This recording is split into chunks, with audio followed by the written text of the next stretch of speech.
looks like that dream is coming alive now, Shayo. Hey, talk about patterns. Every Game 7 winner this year in this FNCS has been the champion. So, who knows? Scary. Big up. They might be taking it home. They might be taking it home. Let's not get too ahead of ourselves, so we're going to give it back to Ian to break that game down. Lev and Shayo, thank you very much. Things you love to see, right? Kiri popping off on the player cam. He was a lot more calm and composed when we had him on the show yesterday for a little bit of a chat, but he was extraordinarily confident, and rightly so. Yeah, definitely. I mean, we spoke to him yesterday. He said sometimes he'll go to the gym before. He was a little bit nervous yesterday, so he didn't. Maybe today he's been lifting those weights because he's lifting the lobby. Yeah, he's full pumped up, ready for the first game of the day, Game 7.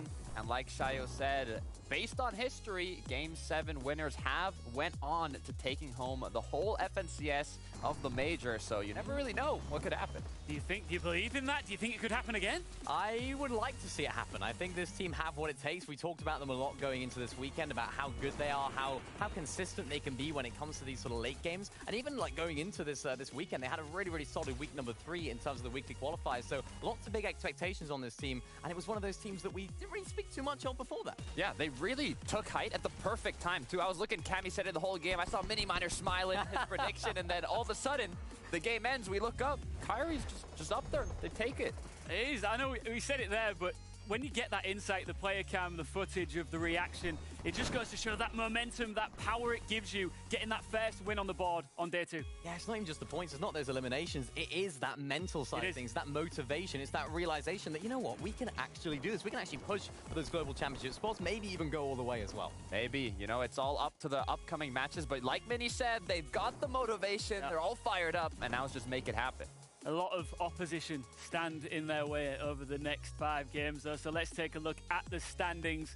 The lay of the land at the top of day 2. And as you can see, Swizzy and Putrick maintain their spot at the top of the leaderboard. But there is some movement amongst them, especially in the mid between 1 and 10 there. Yeah, there is. I mean, Swizzy and Putrick did a fantastic job in that end game, particularly Swizzy hitting so many crazy damage shots, just keeping their team alive. And that's what you need in this situation. When you're a team at the top of the leaderboard, you need those solo clutches. You need to try and clutch at any placement points and, of course, elimination points that you can. And Swizzy, what a performance. Yeah, and you can see how looted up they are. Mythic Flapjack, double inventory with the Mythic Slurps. They, just like we reviewed in the pre-show, did their early game route, got their Storm Surge early, got their high card, got their vault, and set themselves up for an incredibly strong end game to continue with that consistency, which is exactly what they have to do, being in the first place spot. I love Swizzy right here, using this Breacher shotgun exactly how it's meant to be used, playing just a couple of boxes away, getting that damage off from that range. Of course, it only has 1 pellet, so it's going to do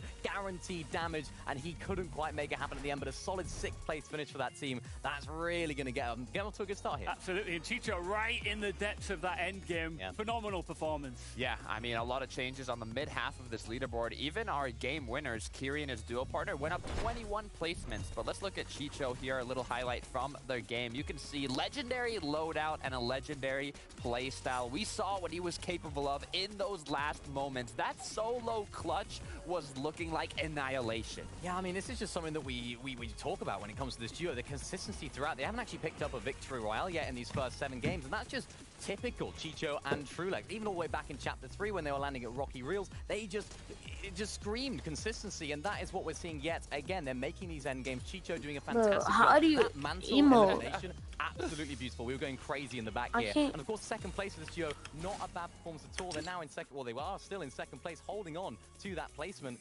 Solid start. Yeah, I mean, we look at the standings again here. A lot of this is about maintenance, especially if you can start and hold on to your position somewhere amongst that top 10, then you got off to a good start, and we saw some teams do that here. Yeah, it's absolutely right. Of course, Misha and Teeny as well. I mean, the caster spoke about them landing at different drop spots every single game. Who knows what they're going to do? They're just pulling it out of the hat and saying, yeah, we'll land there. Roulette game. It's working, though, isn't it? It is. I mean, they're in 3rd place playing the roulette drop spot mini game. I don't even know what they're doing here, but it is working. The leaderboard in the top half is incredibly close from 1st to 3rd to 4th. Anybody can take it home. Even just in the top 10 in general, anything can still happen. I see Cammy and Seti there as well in 5th place, maintaining that consistency like we know that they love to do.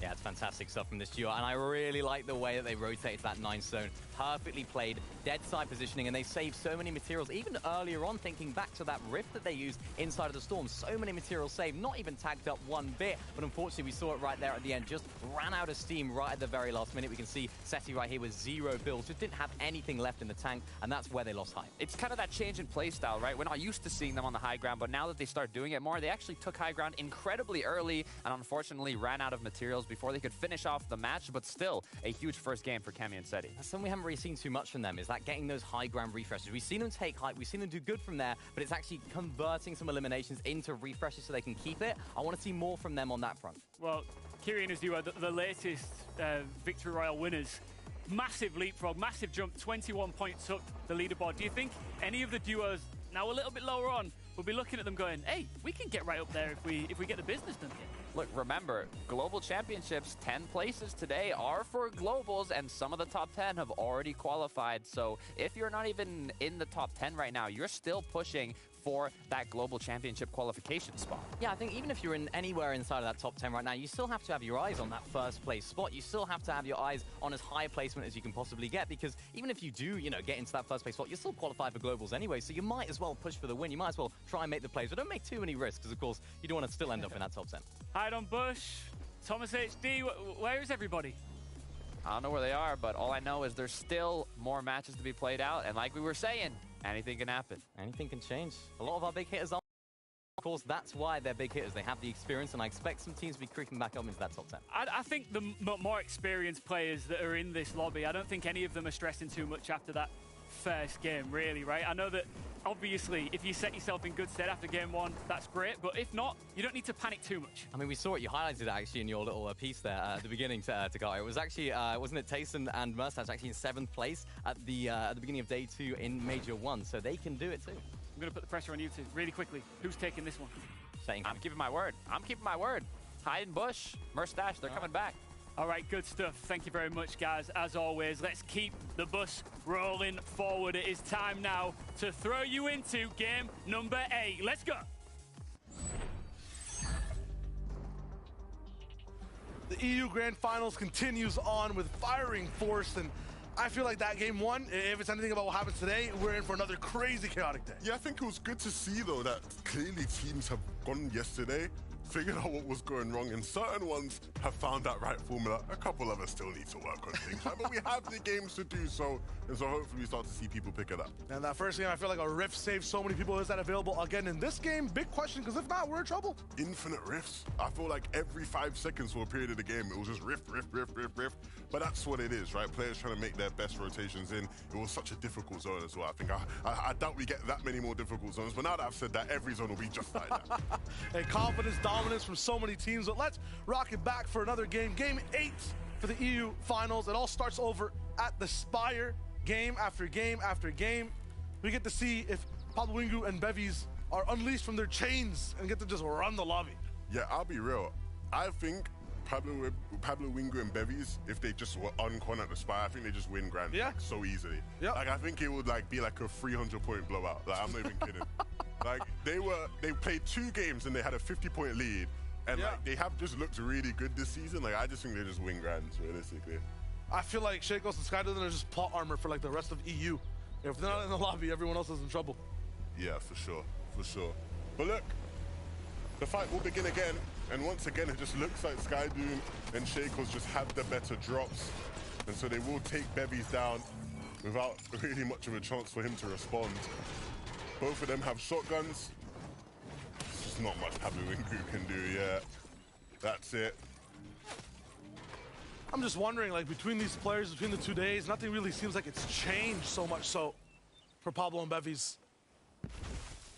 All that could have changed is just them having better drops. Yeah. I'm sure last night they just did drop spot practice for hours and hours, but ultimately Need a few more hours. Nothing's clicking. They need that God drop map, but they don't seem to have it. Well, with Thomas trouble in that last game, you were saying, Levin, that it's kind of similar to what we saw before. I think the biggest difference for me was just seeing them so down bad on Surge, not even being able to clutch it after the fact. That was the only non-normal thing, at least for this duo, in terms of the struggles we see for them game after game. Yeah, I think historically they've always been able to you know, be better on that front. But yesterday, you know, that looked like a standard game for them yesterday, where they're just behind on things, struggling with Surge, and just can't find anything out of it. And that's tough to see, because I think you look at how talented these guys are, and they're, to me, the two best players in the world of Fortnite to never win an FNCS, like, easily. And so, hey, we'll see whether or not things start to click for them as the day goes on, but I think what we've seen overall this season is that many of the best teams in EU were struggling to really figure things out. Hey, this is now statistically one of the best teams, and they're not struggling whatsoever. Misha, Teeny, looking good. Another new drop for them. Well, not new, they landed here actually, I think, in one of the games yesterday, but new on the day, right? Obviously, this game landing elsewhere, and a similar strat to what we saw yesterday, where they are just very much camping this tower. And again, it's like, they will just sit here and wait for someone to walk in. Props to them. Hopefully we tune in back with them when somebody's walking in. We'll check it out across the map. Jakey Archie this time. Oh, Jakey, the magnet, and the Archie reboot. Again, this is just not what I was expecting. If you told me that Archie and Jakey fan were going to be giving Mr. Savage and video problems, I would not have believed you. This is crushing for me. These are two of the biggest fan favorites. It's Archie and Mr. Savage. Like, my heart's torn it. You want both to do well? Yeah. In this game, neither might if Robon has his way. Boxed up is Jakey down below.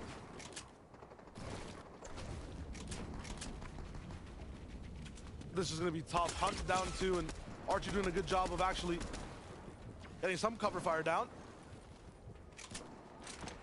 This fight will last just a little bit. They got Zora next to him, so they'll be able to keep moving. Another right side, north-ish type situation, looming in the distant future.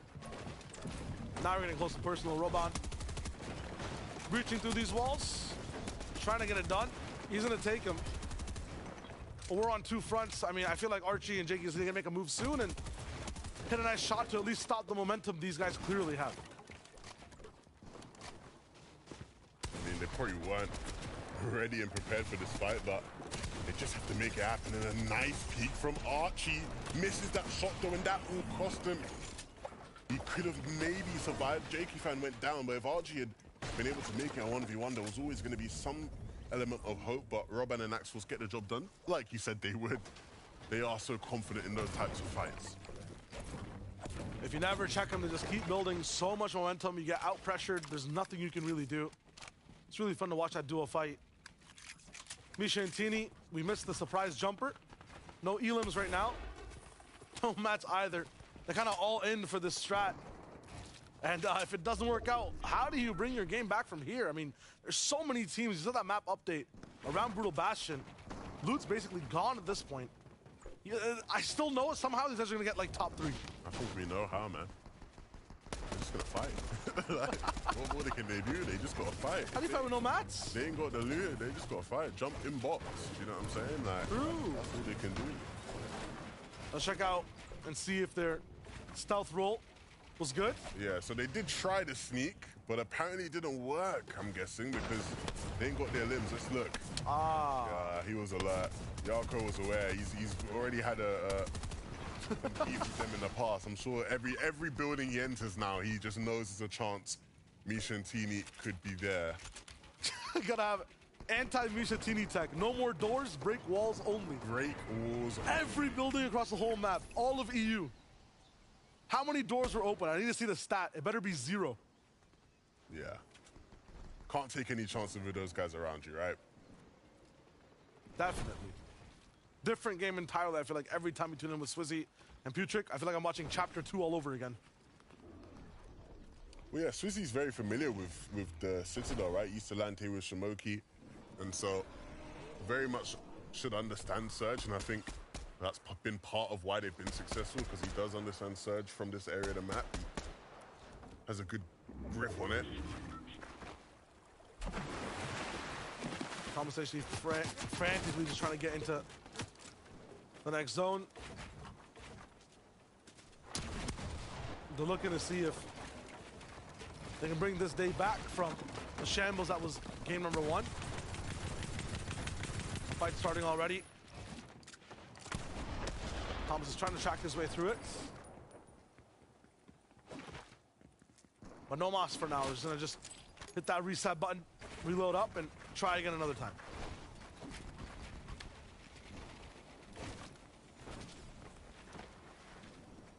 I think the big thing that I hope today is much different from this duo is their fighting power. There was too many times where we saw them in fights that you typically expect Thomas HD and Malabuka to win, and they just didn't quite have enough to get it done. And so I hope today we see them back to their winning ways when it comes to fights. Bare knuckle brawl for Chicho there. I mean, whoever he's fighting, both of them like, all right, let's just spray the whole mag. Whoever gets more tags, gets more tags. I mean, when you're looking for surge, you know. It makes sense. I was about to say like Chicho won, but his opponent's hitting after the bell. Always gotta get the last laugh. At the assembly, everyone's doing a clap, you know, you want to get that last one in. 20 minutes later, you're still here. Yep. Across the room. Nobody wants to be the person that doesn't get a last clap, right? It's true. Difference for the majority of EU right now. I mean, you saw a lot more composure in that first game because a lot of people got to VOD review and check out those north zones, right? Very different from day one, but how is experience for a lot of the teams on the Shattered Slab side of things, on the Citadel? These end games too can be a little bit finicky. I know the playground doesn't look white in total in terms of terrain, but there still aren't many big cliffs. There's a big moat around that Citadel as well. I mean, there's a lot of terrain that you will not expect in this type of endgame. I'm looking at Cammy here, and just a moment ago he was up by his cache, and I think that's been one of the keys to Cammy and City's success, their ability to get to their caches much sooner than other players and really just lock it down. Not even have to worry about a team really contesting them for it. I feel like in that last game, they were locked in 100%, had the caches, had the good position. This game, they're activated. Like, they just let, I feel like, Kiri and Ping, they get up top, weren't as vigilant for someone to have that type of height take. This time, completely aware of what's going to be going on around them. No chance they lose height or a game like that again. I think the main problem with that last game, man, is just they ran out of steam. They didn't have the mats. When you hold height from that early on and you don't quite get enough of the loot from any limbs you get, you're just going to run out of mats by last move in zone. It is just a foregone conclusion. Your only hope is that the players beneath you have also run out of mats, which in their case didn't quite happen. But I really like that play from them. I think ultimately it was the right idea behind that game plan. And so if Seti and Cammy are going to keep on coming in with the right strategies, maybe Mini Miner's onto something. Maybe they are going to be the team that sneaks up and eventually walks away with the whole thing. Jakey and Nathan, unfortunately, much similar fortune to them going down early on in this game. Not quite off spawn, but still not going to be making it past this third zone. Kali Fashoki is going to be able to just eat good in terms of getting some extra metal, siphon mats, some points on the board. Asgard Trippin, meanwhile, still just hitchhiking across the map, base to base. Up inside the jungle once more. This team's been very interesting. I feel like, you know, depending on the game, they look to be completely on the same page, locked in, moving really well, or they're just climbing back from a monstrous, like, gap between them and everyone else in Surge. I'm not sure if it's zones that have to do with it, but the day one was a bit unorthodox with where they had to go. Can only hope for better games on day two. Put aside Snazy, put aside one of the coolest clutches we saw in day number one for the Victory Royale. He wants to keep that momentum going, but we need some consistency from these guys now. It can't just always be a flashy play outside of Glacier. Need some hard-hitting strats that work well for them game after game. Yeah, 100%. And I think they'll very much know that. I'm hearing, though, Shio, that we had a sneaky beaky play that we missed out on, so we're going to send it to Taco to update us on that. What happened, Taco? That's That's right, Levin. It's been the battle of the North here over at the mountains of Brutal Bastion. DKS and Voxy with the perfectly planned surprise attack here onto Svi. He was trying to acquire surge tag damage for Svi and Bacon duo pairings, but instead, it's going to be a forced retreat, but the wind tunnel interruption on both of them. Bacon with the immediate backup to push DKS and Voxy further down the mountain and away from being able to actually finalize that elimination onto Svi. However, that puts V and Bacon in a really awkward position because now they have to rotate. Now they have to look for a different sort of surge strategy if they want to find themselves. So it's a launch pad out, heading further north, looking to travel dead side and see what they can do. Shout out to Svi for being able to get out of that one alive. But how on earth did he not notice them climbing up that massive mountain? Like, my brother, you gotta be scanning beneath you at least every once in a while. Like, he had no clue up there. Never mind. He's got some like crisps in one hand, other hand's on the mouse looking at people flying. He was chilling. He was chilling up there. This is what I want to see though, Shia. Look who's up the side of the first time to see them really fight for the flag. Malibuka and Thomas clearly want to change their fortunes today. 4 teams now, 5 coming in very soon. And yeah, the last time we saw them on top of this island, they're on top of the house. Looking like they were relaxed kings, yeah? I think we got 7 on it. 7? I think I saw like two different sets of arrows landing on it as well. I'm not sure if I'm hearing brick falling or rifts popping now. Oh man. But more teams are on the way. There's another glide. 8 teams! I said I wanted to see 10. I said I wanted to see 10. No way. Someone's gonna do the maths on this. I think someone's gonna, okay, the prototype thing I think are below, but there's a lot of people up there. They're just waiting. It's like a fuse. Yeah, so the thing you often see, right, when there's a bunch of teams up there, like you'll get this in like the last qualifying game for like a cash cup, right? So if it's like the round 1 of the cash cup, it's like maybe like round 2 of the Champions qualifier. Last games you'll often see like a bunch of teams on there, but when they realize there's too many, they'll just drop off, right? Because it's like there's just no point. Like we ain't gonna slow down. Let's just drop down. Hello? I'm expecting at some point a lot of these guys will drop off, but people are staying right now. 7 teams so far, I think. That's crazy. 9. Glorifier's had to give up height. What am I saying? They weren't expecting it. Where do they even go? There's no room. People in Rumble Ruins are just looking and like, listen, we can't really shoot anyone down here. If you don't have an angle towards the top of Rift Island, in a box fight, no one's going down here either. You're asking, I guess I was asking, how do they switch up their game to just box fight? This is the best fight to be a part of. 10 different teams. This is a fight they would love to be a part of, right? They're moving. Should I get in? I said get in box, but I didn't think they'd be so direct about it. Look at this. What? What am I seeing? He gets hit for 160, still keeps moving forward. Misha does not care.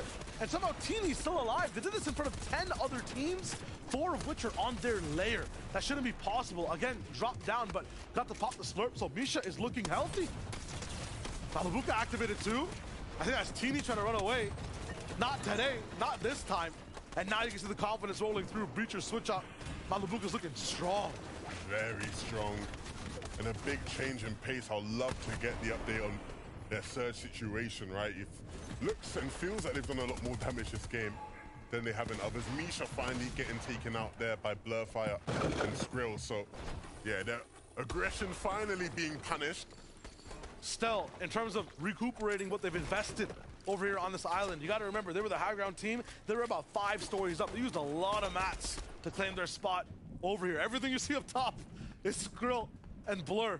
I think half on mats for each player. They got to find a way to come back. Yeah, this is most definitely qualifies as an island party for sure. What we have seen in this game. Oh man, Podosai, they didn't jump in the pool, Evan, like everyone else. These guys were... But you know what, when you go to a party, there's always them guys that are just standing in the corner. Yeah. You know, they don't want to start dancing or getting involved. They just stand at the side of the room. On their phone, no one knows I'm in the FNCS Grand Final. Then the guys that open up their phones and scrolling through the weather app and stuff, and trying to look busy. That's what these Open guys the camera, close the camera. Oh man. Podosai's got to just get the rhythm, rock with the music now. It's time to It's time to really party. You see, they pop the slurps, and Yeah. they're popping slurps out here. I want to see them just jump in the box, right? Like, you ain't getting tags from here, my friend. There's plenty of players for you to jump in on, and plenty of players on the island that need to also jump in.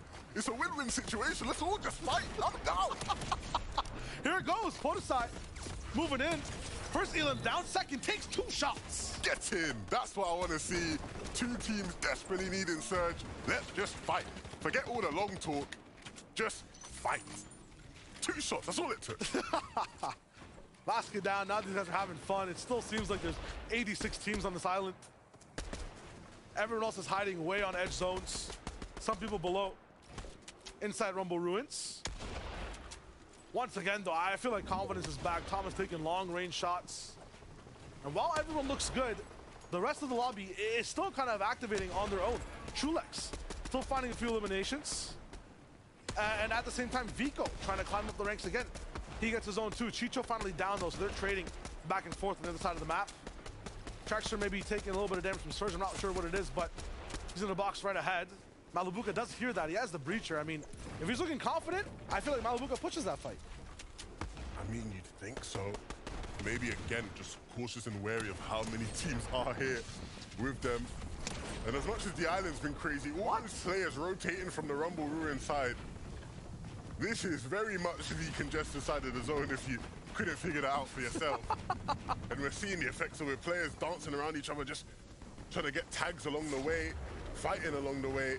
Swizzy finally finding some mud, and that will just allow them to slide in just a bit quicker, but still very much behind so many different teams, and gonna even look to take shots at some of these teams. Anchor's gonna be his next victim. I'm watching a Chapter 4 Season 3 trailer. Like, this is crazy. Sliding with mud, moving in. Swizzy's good. This is really important for them just to get past this point. They have to hold on to that lead. 50 points becomes 60 points, becomes 70. Another big max rotate for them to use and move with, but they know everyone's going to be landing right beside them. Yeah, and it's so difficult for those teams. Slove and Asa way on the other side of the zone where it isn't as congested, and so just going for some box fight plays. Eventually then getting caught in the storm and still looking to fight. But that once again plays right into their hands. Artists falling in their sights.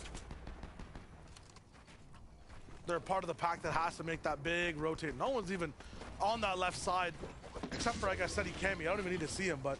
Yeah, zone pulling southeast kind of just puts them and the whole lobby in between where they need to go. So they're going to have to get creative on this rotate, especially with the mats Slove's working with. They're going to have to get real lucky with the timings. But you can see it making it work so far. And it's actually happening for them. Slove barely having to use many builds. Finally starting to run into a bit of trouble. The players ahead of them looking back, and yeah, it was just a matter of time until somebody got a big tag on. The Asa's clearing the way. There was a big brick drop just right beside him. Missed it as he dropped down. It's slightly further back, 3 builds. Props to Asa, because he made that rotation work even with the minimal amount they had to work with. It's huge. Might have to just still move again. I think the best thing they can hope for maybe is the bounce back. I think we get a pullback. You think so? I think we get, but we always get pullbacks on the 8th zone. I feel like we go even further southeast. It's going north. It's going north. I know it's going north. I've read the script. I've seen it too many times, Shai. I've seen it way too many times. We always get that 8th zone pullback, it feels like. And that will save some of those teams we just saw rotating and struggling, right? It'll give them an extra minute to breathe and think as they path their next rotation out. For the teams all the way on the other side of the zone, the Kylies, the Fastrokis, they start to make their move, but they have a lot more space to work with. Everyone else is thinking, taking their time, stressed about the box beside them. Anyone who had really good position is to keeping that position. You see all the way on the bottom side, people making big curves. From the west side all the way to the east around him, it's Axforce Roban. I'm really liking this rotate. Yeah, for sure. It puts them in a good spot for when the 8th zone plays out to be in the dead side of zone. Ooh, but Huddy focusing on him. One team can make the difference if they're locked onto your sights, and they have no one else to really look at. So I feel like Roban gets shot again, but now they have to move too. So them getting in the zone gives the Axforce a little bit of time to get in the zone too. Still dangerous teams beside him. Yeah, and having to use the brick and metal he has left. There's some wood here for him to farm, but people already farmed it down to just 1 hit, so we won't even bother to knock down that tree. distance from OhPhux and Robot. I mean, Anas might just cut him off on the bottom right, but put some walls down. Meanwhile, on the left, where there's still a few knocks going through and through, Karmi's down. Shaco's confident position again. They tried for height one time. Looks like they're gonna just hold on to it for now. Not in a dominant way, but this might just be their lair. Yeah, again, just not looking necessarily to dominate height. Yeah. To play on these high layers where there isn't going to be anyone on their layer to give them problems. Everyone who's kind of passing by them is just looking to survive. No one's trying to just get into this specific box. Desperation, absolute shambles is below them. And they can interact with that too, right? As soon as this zone starts to move, we're going up again. This is unfamiliar, uncharted territory. Might be some old builds under Rift Island, but this is the zone that everyone's gonna have to use mats for once more. Surprise, surprise, look who it is. Once again, trying to claim height first move in. Clearly, after watching back the games yesterday, Cammy and Seti realizing that there was a big gap in this lobby for somebody to play height first move in. And even though this isn't a typical style, they are making things work. They're gonna put all the pedal to the metal now. They have to get as many points as possible from height for the moment. That might be a shot from them too. OhPhux 1 HP as he tries to move. Yeah, it was Cammy that took out Roban. OhPhux in an absolute shambles position now. But finds a big shot onto goal to just keep it moving. Doesn't get the chance to go for the loot though, has to focus on zone. And if I was him, maybe I would have gone for it because, yeah, eventually goes down. Everyone's gonna be just absolutely bombarded down below, and there's so many little bit of layer switches on what natural low ground is. You gotta just keep watching out. Nice team beam from Swizzy and Putrick. Up top on height, Cammy and Seti have to do everything to get as many eliminations right now. They will run out of gas. It's tough for them to drop down and get refreshes. They need to convert on points very early. One of them has to commit though. One of them will have to go down and look in the zone. Maybe if they have slurps, pop a slurp, run in the zone, get some mats and get back up, because they can't afford what happened last game to happen again. You saw the pressure from Rift Island though, and what's happened earlier on in these zones. No one really has any mats. Awesome, inside a generator inside the water. He's trying anything he can just to blend in. Inside Malabuka's box, 1 HP free from Malabuka. No Thomaso, but I'm not sure if he needs him this time. The clutch, the drive, the movement from him is looking really good. Malabuka is so clean when he's in his element, in that flow state. And it looks like he's kicking in right now, wrapping back round into the zone, but there will be players there and up above. You see the height takes come through again. Cammy and Seti, they look like they're losing it all. Swizzy and Putrick have come for what is rightfully theirs, and it looks like they will be able to hold on. They lead the lobby, now they lead the sky, sitting on top of their throne above everyone else. Basically just one more zone to go here. Seti's still alive though, so he might have lost height, but the game's not totally lost for him just yet. Yeah, it does have those slurps to play around with. One splash, and the bandage is even being blocked. So many solos all in front of him, so all Seti has to do is just wait. Wait his moment, wait his time, the opportunities will be there. Malabuka running back into the storm, and they might collide at some point. He's wary of height, though. He knows there's someone behind him now. He's heard the breacher going off from Seti, but he won't really be able to do much with it. The timing doesn't work in his favor. Just 1 second to shoot, that's it. The Medmist has to be held. Swizzy Putrick now, down below. Kali Fasroki, somewhere around them. Seti gets Malabuka inside the storm. More chances for him to keep moving. Swizzy completely out of gas. Seti might be rolling in from the backside to look for another shot real soon. He's going straight for height. Seti has height.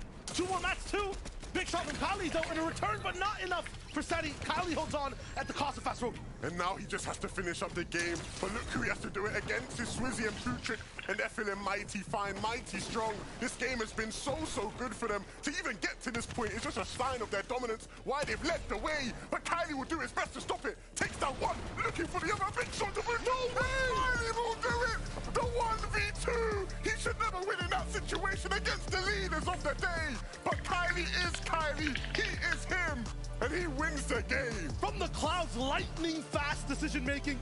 Double edits, blocks, 2 shots off. He made it look perfect. Kylie, what a win. In his element, making it look easy. It looks like he's fighting in creative or something at the end there. Mantling up, takes down Seti.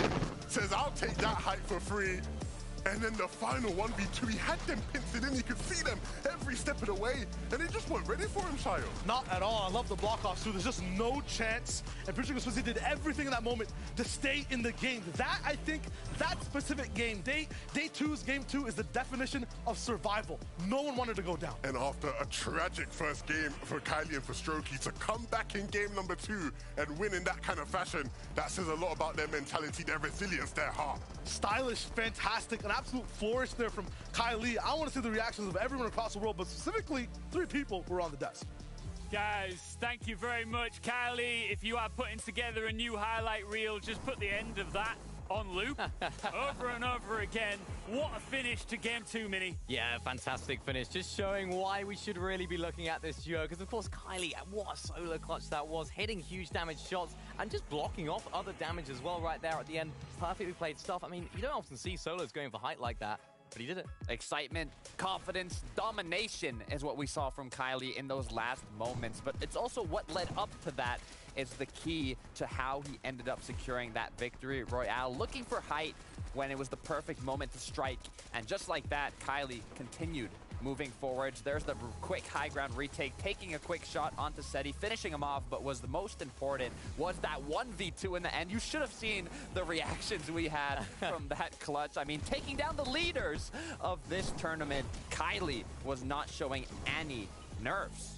Mini, supremely confident, but that also requires so much bottle. It really does. I mean, so many players, when they're in that situation, when you don't have materials, you need to try and find a refresh, they'll look down. They'll look, how can I try and make myself in that sort of low ground section? But he looks up. He looks up at Seti on high ground. He thinks, yes, that's my target. He's a solo. And he takes him out in fine fashion, of course, getting him enough refresh in that endgame. He could have even gone even further. I think he dropped a med miss there as well. So there could have even been a longer heal off for him, but he just got it done early, which is great to see. Who else is looking up? Let's take a look at the standings. I'm predicting that we might see a little bit of movement here. Ooh. And Seti and Cammy jumping up 2 spots. Look, you can see again what it means for Kylie and his duo here to rocket up 14 spots to Carter. Yeah, really good for Kylie and Fastroki now in qualifying range for the Global Championships. But look at the difference between first and second. 466 points versus 356. Over 100-point different. But this is looking incredibly difficult. Yeah, we spoke about Swizzy and Putrik at the beginning of the show, and they did it first game. They've done it second game as well. They're just keeping on playing the way that they know how to play and the way that is working. I don't see anyone stopping them right now because not only is their Storm Surge mid-game so sound, it's also their end game sticking together hip to hip. We saw it with Swizzy and Shimoki back in the day as well, but now Swizzy and Putrik, they're carrying on that momentum. They're carrying on that end game prowess, and I love to see it. You can see them actually taking out Cammy and Seti on the high ground. It seems like the roles have been reversed here, seeing Cammy and Seti up above, and Swizzy Putrik kind of with a similar play style to what we'd see from Cammy and Seti with the same amount of consistency. I mean, from Game 7 to Game 8 to being first place after Day 1 Grand Finals here on EU, this duo is just looking unstoppable. Do you think we're seeing more teams here after yesterday's play? They think, you know what, the high ground is up for grabs? Yeah, I think so. I think there's a lot more turnover of that. I think we're seeing teams that are looking up, you know, Seti and Cammy, of course, being one of them. And even Thomas and Malibuka having a really, really solid game right there. Look at that, jumping up 15 We places. said where were they? Now they're here. They're right back. Let's take a look at them in action. We found him. Here we can see Malibuka. We actually saw him clutching up in the last moment as well, but how did he get there with that legendary Mammoth pistol, taking those shots, hitting the shots needed to find those eliminations, find those refreshes, but also staying along Thomas HD, the dynamic duo continuing strong. Yeah, Levin talked about it earlier as well. We haven't really seen too much when it comes to fighting from this duo in Day 1. Now they seem to be getting that confidence back. They seem to be getting a bit more stride in their step. I like it. This is exactly what we like to see from Malibuka. Of course, clutching up right there at the end. Huge elimination points, this duo. And it's been a little bit tough for them recently. They haven't been able to make it to these end games. So we haven't been able to see what they can do. They've had a lot of unlucky zone pulls. I know Malibuka's talked about that a lot. And once they do get zone, once they do get a few things going their way, they can pick up those refreshes. They're the results. Guys, you do realize that this is my first weekend on FNTS, and they've given me so much power. Are you aware of this? Yeah. I'm about to do it. Maybe too much. Maybe too much power. I'm going to do it. You going to do it? I'm going to do it. Right, do it. It's time for Storm Surge. He loves it too much, I think. I think he likes it a little too much. Yeah, he does. Gets better every time. Obviously, Storm Surge is a massive part of any Fortnite competitive game. That was the case once again here. Let's take a look at how Thomas HD and Malibuka are dealing with it. Yeah, I just spoke about them not being able to make as many endgames, and that's because of their Storm Surge. They haven't actually been doing that good on the Storm Surge front of things, but this game was very, very different. We saw them in the endgame popping off, but of course, let's highlight a little bit earlier on. Their drop spot, of course, right here at the racetrack. It's a very, very difficult spot to get Surge from because, as you can see, there's not too many teams rotating all the way through. It's a very, very sort of open area, and you don't get many teams there. Right, but luckily enough, they were able to find some quick eliminations off the spawn here by the racetrack, but that's not enough. They had trouble in the last match getting that Storm Surge. So luckily enough, the Rift Island did appear right on top of them, and they decided to quickly get a Rift, land on top of that Rift Island, and play a little bit more aggressive for Storm Surge. And it actually paid off as they ended up getting the loot from the capture point here, and even you can see a good amount of tags. Yeah, we saw them doing this a lot at the beginning of the season, right the way in week number 1, and it didn't really work out too well for them. They were a little bit inconsistent, but why not? They're at this stage of the tournament right now. Their Storm Surge is not looking too great, so they're fixing it by going up to this Rift Island. You can guarantee that teams are going to be up there, and you can also guarantee that teams are going to be rotating down below, and we see that with Thomas HD with that dangerous Mammoth pistol aim. I mean, I wouldn't want to be rotating below. Yeah, and we see Takata, despite being nerfed a good chunk, right? It's still lighting them up, isn't it? I mean, there's a reason almost every duo has the Mammoth pistol in their inventory, especially in the early mid game and even the late game. I mean, they've always got it. It's fun to watch, though, isn't it? I think it's been a different dynamic, hasn't it? But as a viewer, it's great. Yeah, it's great. I mean, I love the island fights. I think Thomas Malabuka thought, right, we need Surge. We need to try and find players. Where are players going to be? It's the Rift Island. They're like bees around honey, and it's great. Yeah. Do you think that this time round, are we going to see Thomas HD, you know, now they've found their feet, are they going to continue and start to go, hey, guys, we're back? Look, they're going to keep playing aggressive. They got that little light bulb above their head with the Rift Island appearing on top of them, but I know that, you know, they might try and continue that aggression going forward in these next matches, and we know how confident they can be as a duo, so I wouldn't be surprised if they continue to get to endgame. One thing I'm learning here is that Fortnite moves fast. You are, of course, watching the FNCS EU Major 3 Grand Finals, and it is now time for game number 9. Yeah. Another glorious game on EU. I just have one thing to say, Helevin. Hashtag free the island. You know what I'm saying? Like, I want more island parties, everything out there. Free it up, man. Do you know what I'm saying? What we really hiding from here? Yeah. At the end of the day, everybody wants a party. I want a party. I know you want a party. You like Rift Islands? I love it. I love Rift Islands. They're lit. They're so much fun.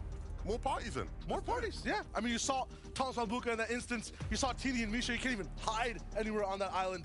It's just nuts. Yeah, I think the big thing with Misha and Tini is that, like, at this point, everybody in that general area of the map where they're choosing their spots, they know their gimmicks. But we're familiar with your game now. You can't fool us.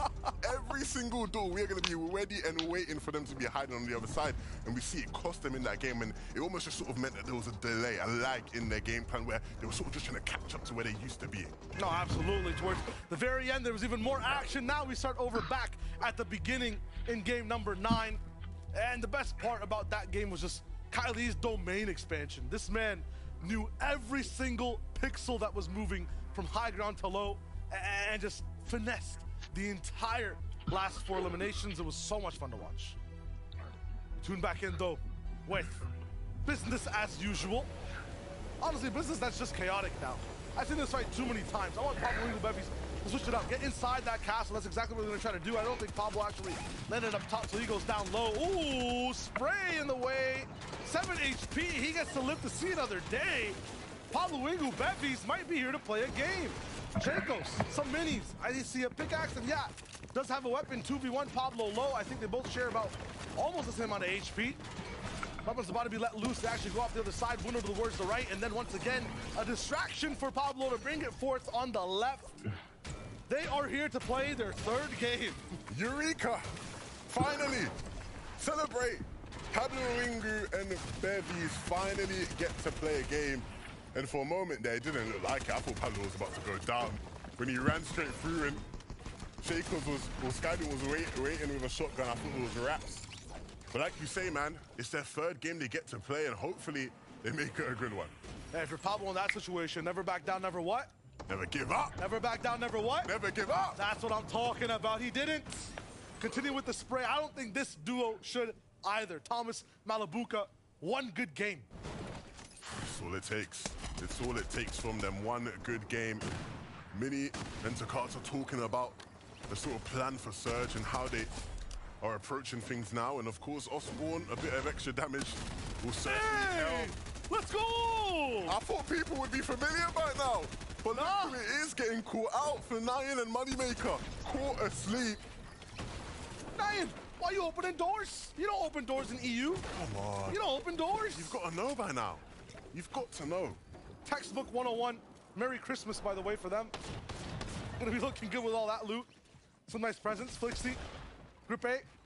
I'm always just seeing panic and shambles. I want to see Flixie and Grippe in a good spot with some control. Now 1v2. It's gonna be Kiri and User. And they're gonna be patient here as Flixie has to back up. No control, no power from up top, so no chance for him to continue the fight. Starting on the one wall that has no cone on it. I like that from User. They're gonna keep it moving. Yeah, Flixie and Grippe not having the best of tournaments, and they are a team we will be watching at the Globals. They have qualified already, so we want to start to see them showing off what they can do come time for Global Championships. Kirito and User pick up a nice pair of limbs there.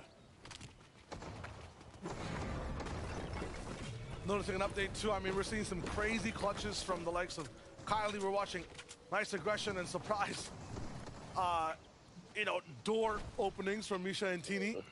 But every single game, Swizzy and Putrick, yeah, they're in that end game. They're in second, third place. 100-point lead is even great in it. Yeah, sure, you know, it hurts to lose a 2v1 for the potential victory royale, but at the end of the day, they still get second place with some eliminations. It's just stretching their lead even further. And we're starting to head to that point in the competition, Shai, where if they have one more good game, you're looking at it going, okay, it's a fight for second now. Yeah. Because these guys are not letting up at all, it seems. Yeah, they're not at a grand ball. This isn't a high-function dinner. There's no butlers with, you know, silver cutlery giving these guys the entire game on a plate. That last game, they had a crazy rotation that Swizzy was expertly maneuvering through, and then eventually go for a height take, then get knocked off of height, then still secure second place. I mean, they're really fighting for all these games. You might be saying, you know, maybe they'll just have one bad game. They're moving through bad circumstances, moment after moment, day after day, which is huge. Nathan Jakey's want to do that too. I see 2 eliminations on the board for them. How did that happen? Picks up Blurfire. Nicely done, some nice box fighting mechanics. You see that exit piece there from Nathan to connect onto Blurfire. Misha, no doors needed now. They're on the aggression. Could be 4 elims in total. They've taken down Tonight and Moneymaker, and they're not stopping here, it seems. A bit more of a difficult and awkward fight for them, but one that they're making work. Mappy and eye drop. It looks like they're going to be on the receiving end on Tini's wrath. Brute forcing his way into the box. Those are the kind of plays only controller players can make, but he will take advantage every single time. It's crazy, man. I feel like they probably have like 400 HP. Guys are moving in, getting hit for 160. Still don't care. Still keep shooting. They just know their shots are going to hit. That confidence is what you need to play in that fashion. Also, Slovate, that last game, very good on Surge, about 400 above when we tuned in. Didn't have to go for finicky box fights right now. Close range. It's wrapped in an Os next to them, box to box. They have a split in terms of attacking this fight. But overall, I feel like I've seen them get a lot of their Surge from long range, so this might be slightly new, at least this day 2 of the tournament. It's nice to see Snazy and Podosai also inside that top 5. We're talking about consistency. It looks like they're finding their groove to stay in these games each and every single round. This fight, though, is starting to get close and personal. Slove, a little bit more of an investment. Owning the roof and the floor. But this fight is just a bit too split apart now. Has an angle on the backside, Slove. Not going to be able to see Strapped body for body. He's going to get down low in here now. Asa completely by himself. Could get jumped on by Strapped and Asa any second. Big shot though. So now Slove can really try to get crazy with it. Move up close with his once. Ooh, punished there by Anas.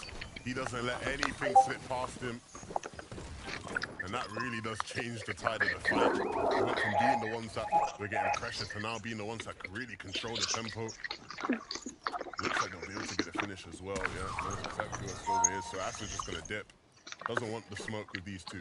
Trying to stick to the game plan, I feel like, for these guys. I know they got the flapjack too, so maybe that's why they feel confident in taking these closer box fights, but they were looking so good in that last game when they just stayed really far away, had a big base, and just had pot shots on people. That being said, though, be in different places Might be difficult. yeah, you got That's it. how it all started. A free shot only for 30 damage. You gotta be mad about that one. Yeah, when you get freebies, you Bro, I'm want the them red to be superhero. like The max damage. superhero. Yeah. Take the play out of the fight completely. When they're not, it can get a bit awkward for sure. Bro, I could talk on my keyboard. Look. Another fight. On the bottom right. Ooh. Okay.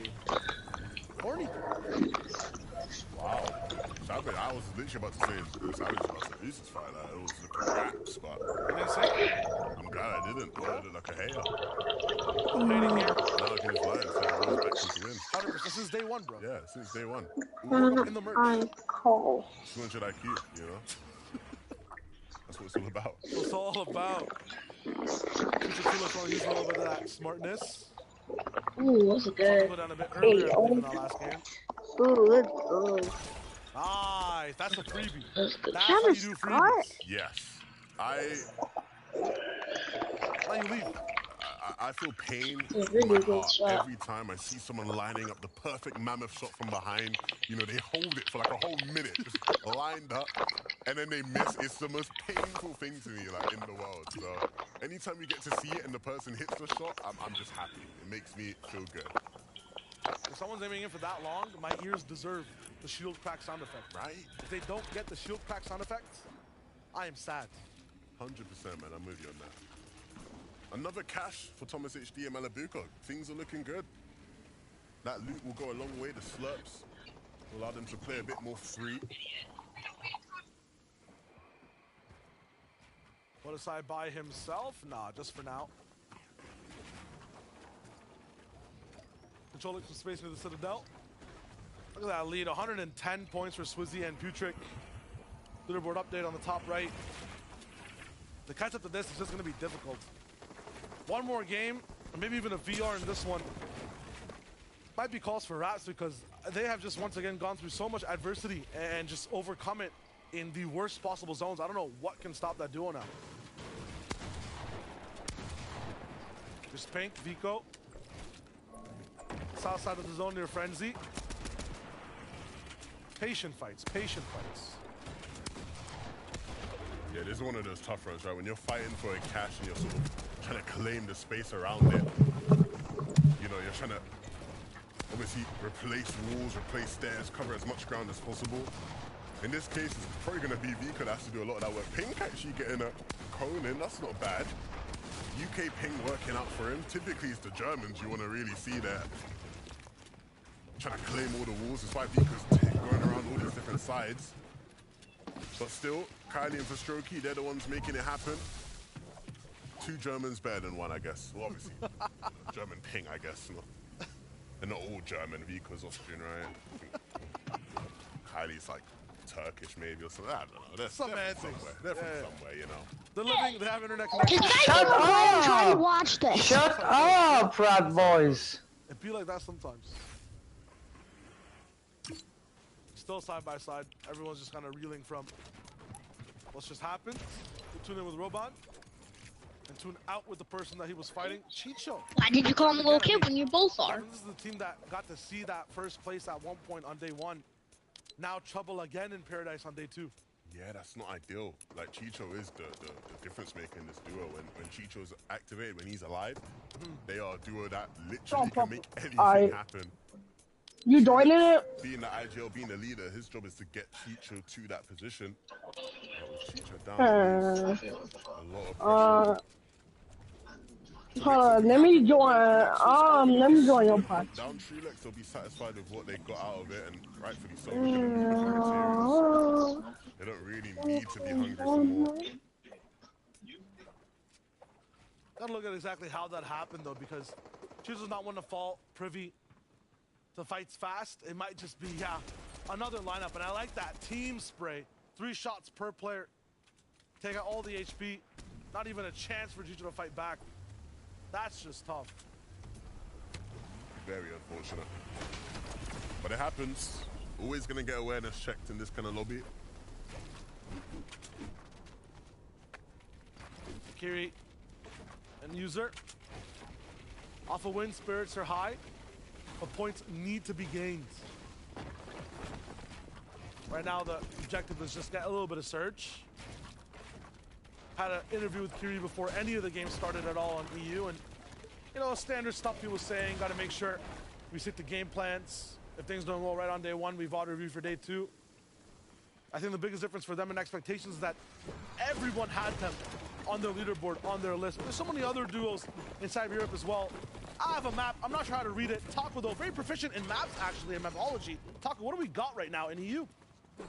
Well, right now, it's Swizzy and Putrid. We already saw that they have a 110-point lead currently in first place on those leaderboards. And part of that is just heavily credited to the loot that they're actually managing to take with them into the end game. Securing the vault over at the Eastern Watch is a great way for them to set up a nice little sky base. And they even take some of the heals from the vault and choose to leave them inside their base so that while they're acquiring some of their surge tag damage off of their mammoth pistols, just in case they eat any shots in return, which we can clearly see them having to be concerned about in terms of that peaking strategy for the height takes. But right now, it's all about just this team keeping it cool, calm, and collected and staying on pace. All right. That's a map. That's a route. That's some good loot. Now we know why first is in first, and they bring the herds. Misha TD, though, don't need updates on them. We know exactly what they do. Lock down doors and sit in cones, waiting to see what happens next. This looks like an abandoned base.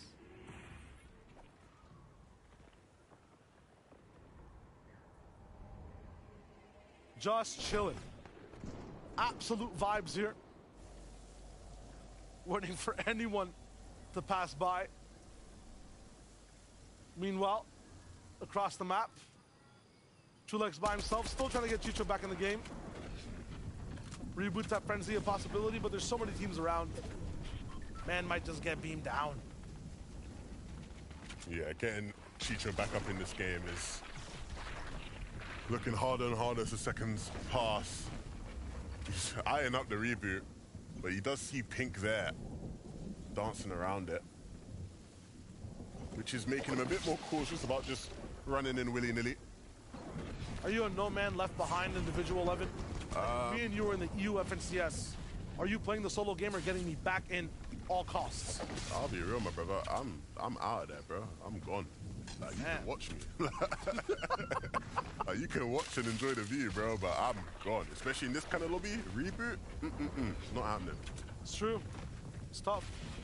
Which is why I respect when teams are able to pull off reboots. It's such a difficult thing to do. That's good timing for Chulex. Everyone's kind of just passed by. Pink might turn around if he hears it. It's a little bit of... He's building up, I think, to try and get like some view of it. Yeah. Yeah, they're both trying to get up. Yeah, they're ramping up as well. They're ramping up. They're already waiting for it to happen. Oh, man. Ooh. Did he survive? No. Vico got him. Yeah, I was about to say, like, Vico got him. And now they'll just look to 2v1 Chulex, if possible. Chulex is sort of wrapping around. I don't think they know exactly where he is. Yeah, they think he's behind there. No, he's not there. He's lining up a different shot on them. Not going down without a fight. Chulex still trying in this one. Ooh, big shots too. Gotta back Vico up. Pink has to take the forefront of this fight, but now Vico will just wrap up again. Might lose his shield. He'll never lose the fight though. And that's a nice coup for Vico and Pink. That's the kind of thing they desperately needed. Problems with Surge yesterday meant that they haven't performed quite as people would have been expecting. Swizzy though, he's performing up to par, and he's trying to keep showing us that here in this fight. Putrid putting in the heavy damage though, and that's Slova and Asa that get moved out of the way. When Swizzy and Putrid come knocking, man, you really just got to run at this point. They are on an absolute tear this weekend. They're so consistent, some of the best loot, really good games. Might take a team like Teeny. It just might, but it looks like some of these teams are about 100 points behind. The way they're playing, they still need some form of miracle. They play so good to catch up like that. Still good on Surge. Team Misha at least have freedom in this game to do whatever they want to do. Right now, they're just waiting out the time for Zone to actually come to them. A little bit of a late rotate turning into paradise in the half and half.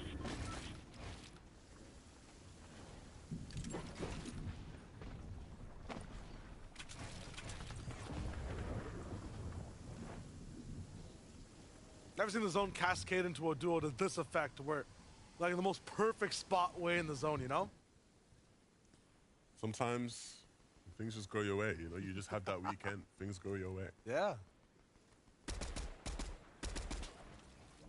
Okay. You were right in saying that Malibuka definitely just found his flow and he's online on day 2. Definitely, that's what we've needed, man. Individually, both of these players are just top notch, right? At any given moment, they can put on the kind of performance that makes you think, is this the best player in the world I'm watching right now?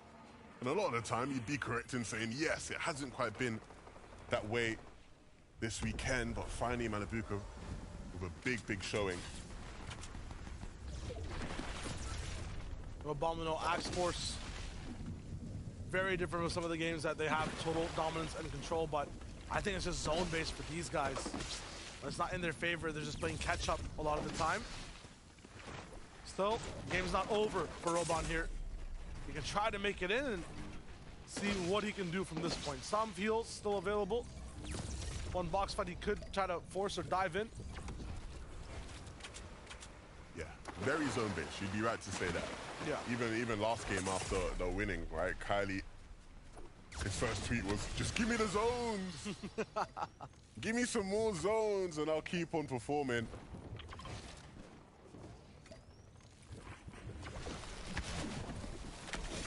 Really rocking for minis. I'm wondering exactly who else is in this position. Blaha not going to be able to make it through this zone. Actually going down on his own while trying to get in.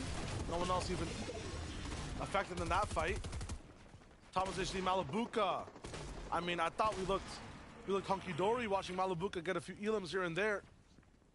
But it's not positional problems today. I feel like it's more so Surge. Yeah, struggling to get enough damage.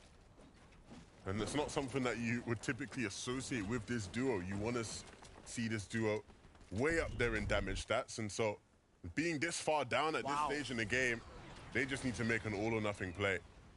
We've seen some of the great players in EU make these kind of plays in grand finals. I remember a couple seasons ago, Tayson doing it in their Major 1 win. And it looks like Thomas is going to have to do it now here, yeah. Landing on this team, understanding there is no time to waste. You have to jump in. And these are the kind of plays that newer players are scared to make, but these guys understand. There's no sitting around trying to get tags. We're way past that point now. We just have to get in box and deal the big damage. Full 50-50, but one that works in their favor. Medium damage in total too, because it just puts them about 55 above. Malibuka has to climb through on top of the box, get a few more shots off, finally get towards that 200. Now they're looking fine for the moment. While this all happens and everyone else struggles, Swizzy, Futrick, letting it just rip.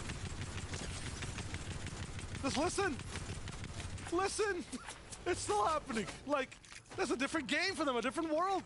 I tell you, man, every time, the flapjack is just the most intimidating weapon we've had in a long time. The sound of that just firing at you relentlessly is surely something. Oh, they have the best pull for zone as well, so in terms of mats, I mean, wrap it up. This might just be it. I told you, man, we're getting to that point in the competition. If this translates into another high point game for this duo, we do have to start looking at, is it just a matter of the race for second place? Might just be it. I mean, already 110 points ahead, already a few eliminations in this game. The people who are next to that top 5, top 10 are looking way up. Their next crane, the front row in a movie theater. And the show that's playing is just Kutrick and Swizzy versus EU right now. It's a long one. It's got 3 more games of runtime, but they're the main characters for the moment, and they're not giving up the role. Yeah, but some of the co-stars of this lobby, Thomas and Malibuka, in a really nice spot on height. I saw Mustache and Hayden Bush looking like they were in a very good spot lower down, one that they're much more comfortable playing. So maybe we'll start to see some of those guys make more of an appearance here. Mixon, wow, very much struggling to deal with that, and understandably so. In a matter of a flash, losing so much damage. Swizzy and Puchigo will continue their pursuit, but all the way down is a very risky spot to be in, Shayo. Yeah, look at the effort. Once again, this is not free. I'm not sure how much I can stress that. But these guys are moving through ridiculous portions of the map to get their consistent placements. Barrier before them, another duo as well on that side. And they're gonna have to pull up here in Creaky. This next zone that actually is safe has a complete ravine in the middle, a nice river that's so hard for people on low ground to actually base in. Pasoki, Kylie, they just needed another zone. That's exactly what Kylie's asking for. They might just have it now. Pablo Wengu in this game though, so that's the big difference maker inside the end game. You might just have chaos on high ground. F-Squad once again not gonna be able to see another one. It's Fasroki and Kylie who are trying to hold on to that lair. Swizzy, Puchik in a similar one, but not really fighting for height. They just want to get by. Yeah, and it's Pablo and Bevy's on their lair. They need to be careful. Going for a refresh up above. Needs to be careful about who's behind him, but he doesn't care. He just wants to get in box and get the limbs. It's perfect timing. I mean, low on Surge. They have to try to do something to get that damage ahead. Kylie goes down. No more clutch today. And now it's back for Swizzy and Puchik to stay in this game. The mats are dwindling though, and so it is a matter of just running and using these natural parts of the map to stay clear. Thomas and Malabuka no longer up on height, but still making things happen in the back of the zone. The speed doesn't stop. The bus has to keep moving. We're going north, and everyone's got to just elevate and move. Malabuka, Thomas, in their brain together, are looking so good side by side. Clean sweep, and all that loot as well will just help them to keep making these kind of plays. Sharing the same brain, going straight on the other side of zone. Nathan in front of the Malabuka with another hit as Cammy moves through the low grounds. Cammy and Seti in their element, claiming space, looking for weak players in the back. And Malabuka and Thomas fall into that category, but it's Trip that's trying to take the fight to them. Malabuka is ready to more solo action for Malabuka, and he's putting on an absolute show. Slurps and zones galore. He can keep this moving. Up top, though, Pablo Wingu, Bevy's turning their basically third game in EU into a big one with height control. Swizzy moving through it. Puchik finally down. They make another top 10. The placement just keeps rolling in. And with no materials, desperation kicking in, fighting through builds that are not his. He is just rolling that dice until it rolls a 6, and he's looking, he's searching. He'll find it. There's still players around him, though, that he has to be careful of. But Swizzy's managing to find a way here. More mats. All good. Boxing his box. He sees the aggression. Absolutely just turns the other side. Turns tide and keeps moving. He's back. And his shots are hitting. It's enough to make a difference. He clinches 7th place. And Vox now has to do it alone because DKS has fallen in all that chaos. He doesn't have the materials, though. Down in the swamp. Vox, nothing. And he's almost pseudo-drowning. Misha in front of him.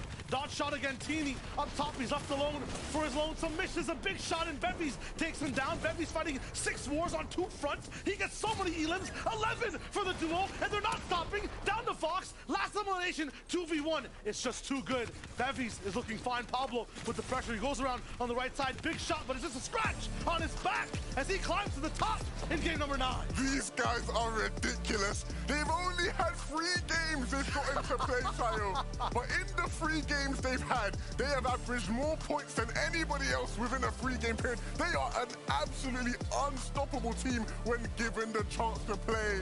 But we just haven't seen it enough because of the off-spawn situation. Still, though, marvel in the glory of this game. A game where they didn't really look like the biggest competitors to win until the very end.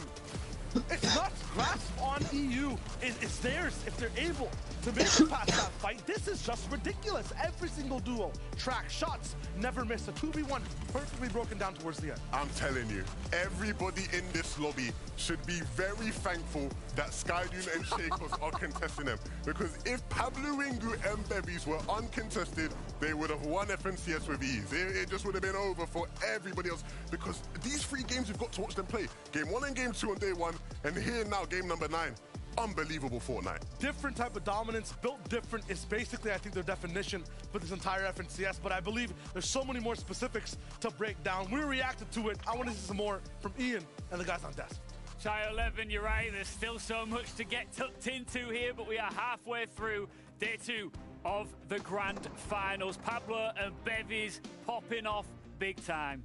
Finally, when they make it off spawn, this is what happens. Of course, as Levin mentioned, these guys are contesting each other, contesting Skydive and Shakers off spawn. So when they do finally make it off spawn, they show what they can do. And this is a duo that a lot of people would have had their eyes on going into this. If they can win off spawn, this is the result. Yeah, I mean, 3-6 off spawn, but those 3 matches, they are impactful matches. Finishing the third one with the victory VR, and not only a regular victory royale, but a high elimination victory royale. Pablo and his duo partner Bevies, they are dominating. If you are going to, sorry to me, you know, if you're going to get to a position where you're finishing victory royale at this stage of the tournament and you're getting those eliminations on the board, what more could you want? I mean, they just need to be a bit more consistent off spawn. If they can try and find out those strategies off spawn, then if we can expect games like this to make it there, that is what we want. I mean, what I love about that duo right there is they actually took height at the perfect time. They took height in a zone where there was so much elevation change that if you were down on low ground, we saw it with so many teams, DKS and Vox, of course, having to battle it out on the low ground. They didn't have to do that. They just rode out the game on top.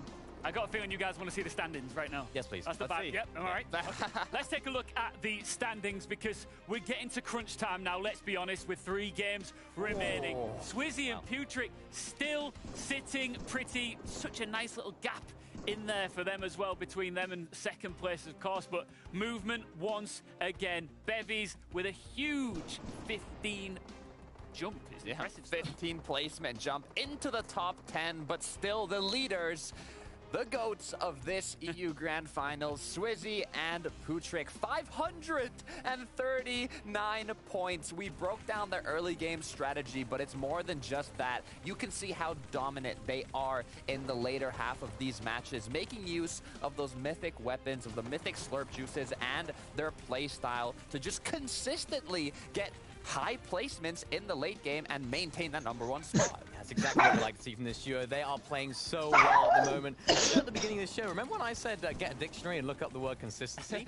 I read it wrong. I read it wrong. It was Swizzy and Putrick, not Cammy and State, because they are just doing that right now. And that's exactly what we like to see. I don't think they're going to let up either. Their strategy is perfect, whether it's a close zone, whether it's a far zone. They have all of those questions answered. No matter what you throw at them, they've got the answers. Well, one thing that you threw at the very start of this entire experience was the word consistency, and you just can't overemphasize how vital that is. You really can't. But I mean, you said it yourself. There was also the Camiseti consistency, but in the recent 2 matches, Thomas HD and Malabuka, from taking island aggression in not this match, but the previous one, to once again, you can see here, 5 eliminations for the duo before they even started the moving zones and continuing that momentum. And this has been crucial to launch themselves back up the leaderboard. I think these guys have just remembered that they're one of the top teams in Europe. They're like, yeah, you know what, actually, let's just WK everyone. Let's just try and go for those eliminations. Let's try and go for that Rift Iron like we saw in the last game. And let's just try and be a little bit more aggressive. All of their issues so far have been those Storm Surge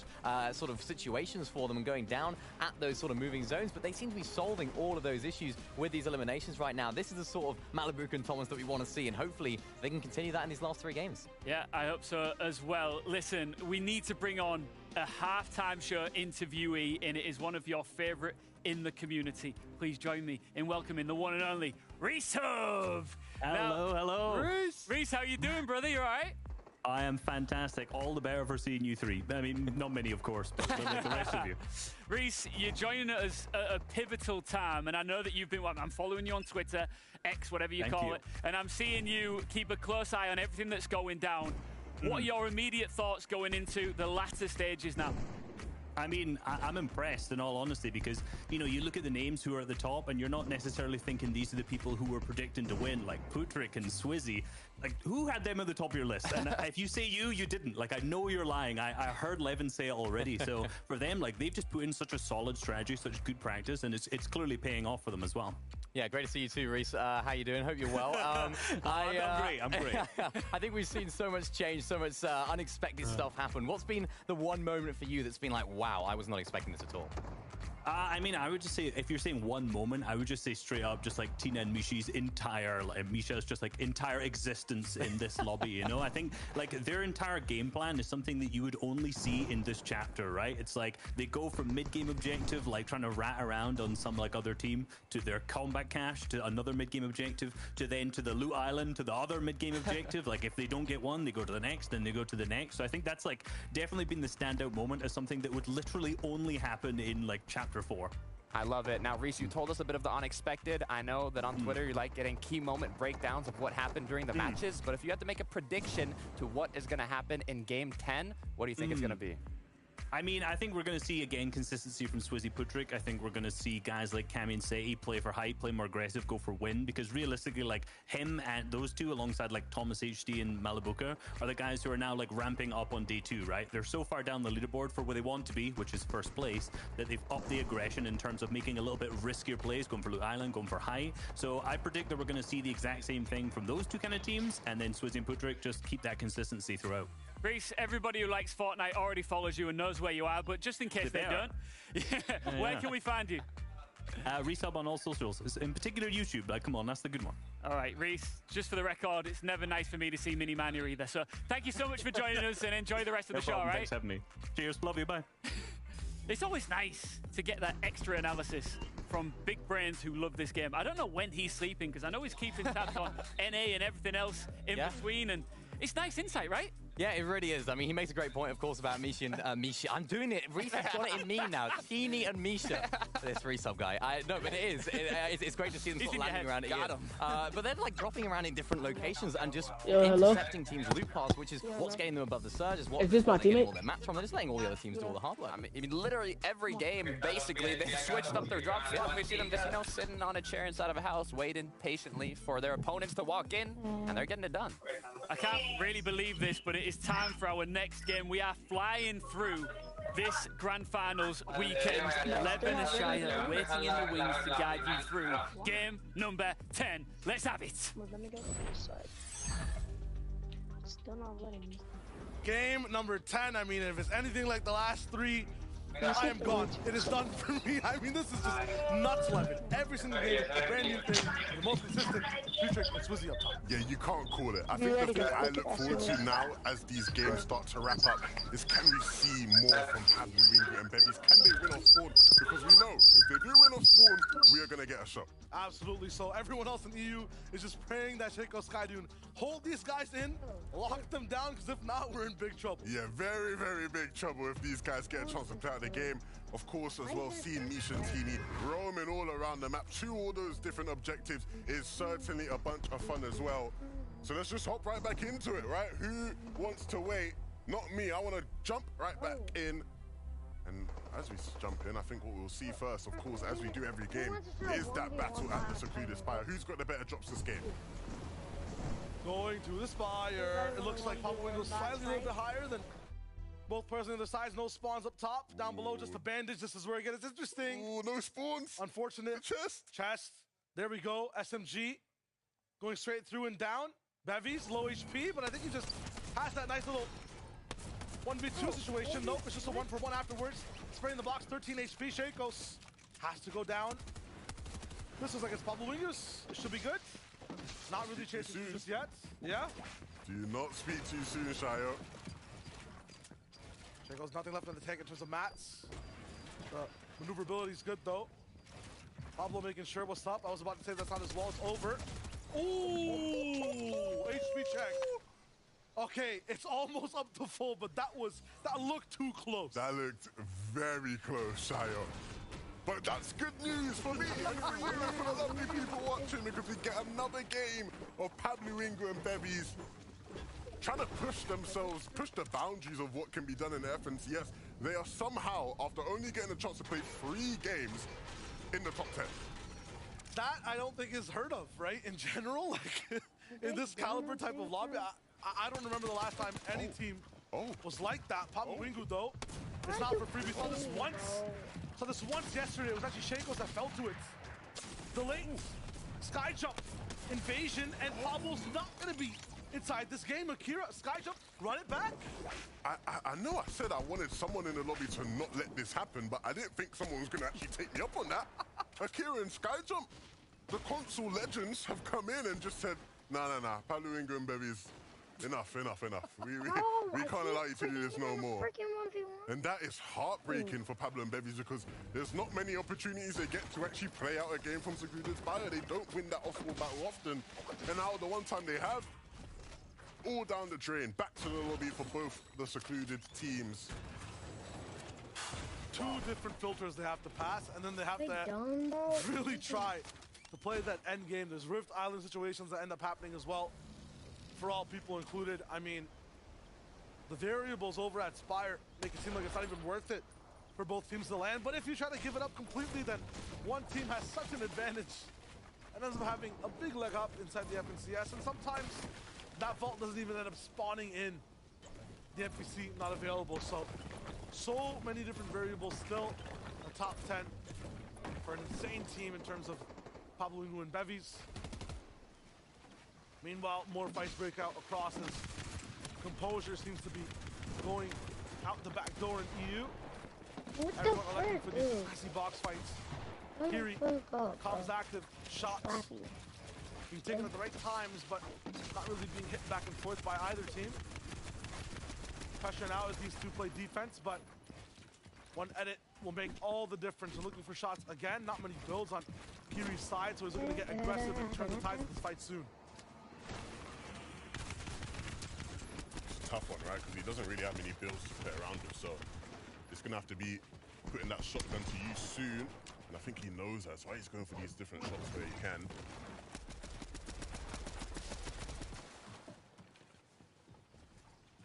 Using that bush, but I'm pretty sure Group A Flixie heard that movement inside the leaves.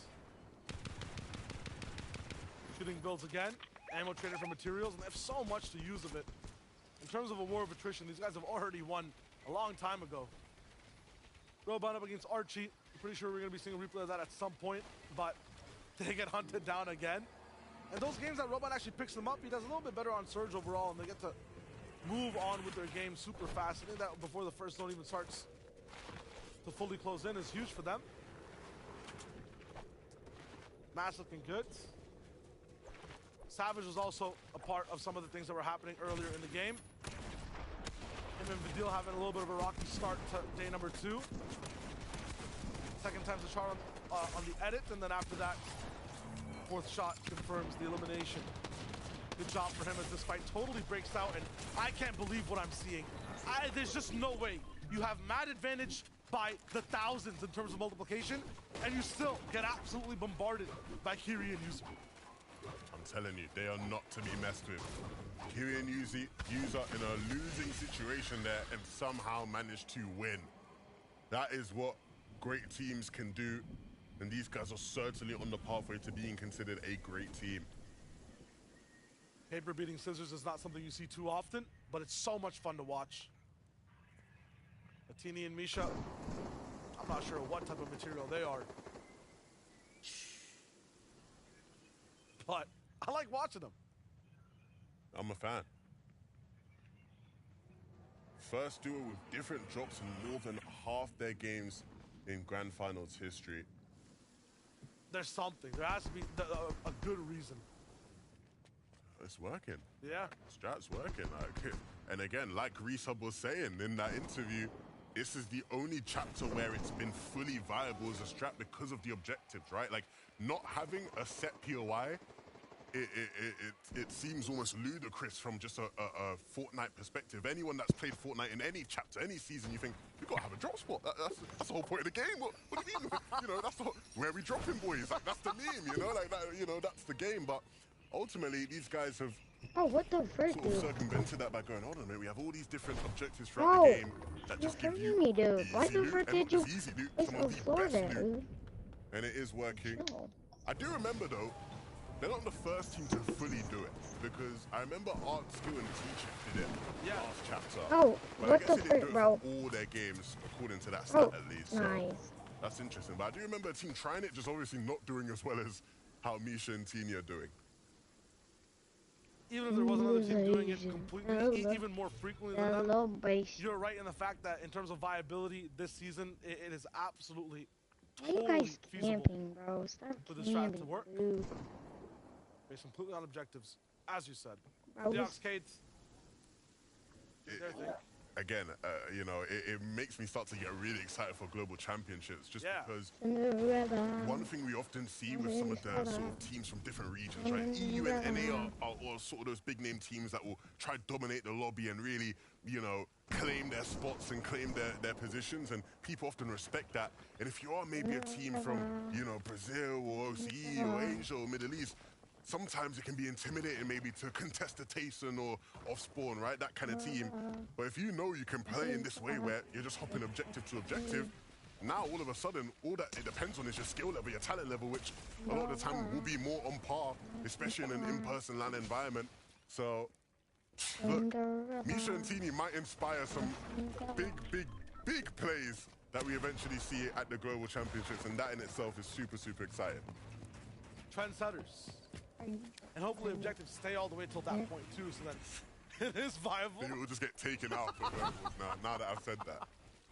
That's one of the most interesting things, right? Is that there's so many people that are qualified like from different metas entirely. When it comes to globals, what does that look like? How is that even determined? It's so much fun to see. I think we've seen the effects of that this season with some of the teams who people expected to do well and haven't. Yeah. Where like a meta can just completely knock the wind out of a great team. So yeah. It's nice to watch. Big food for thought, man.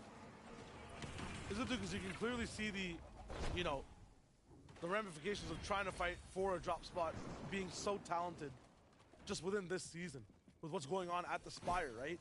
If that's what happens at Globals at, say, Slappy, two teams really want it bad and don't even want to split it, the best fans sometimes won't even win. Third party will come in. That's the fight, though, on our screen. I mean, we've been talking through it.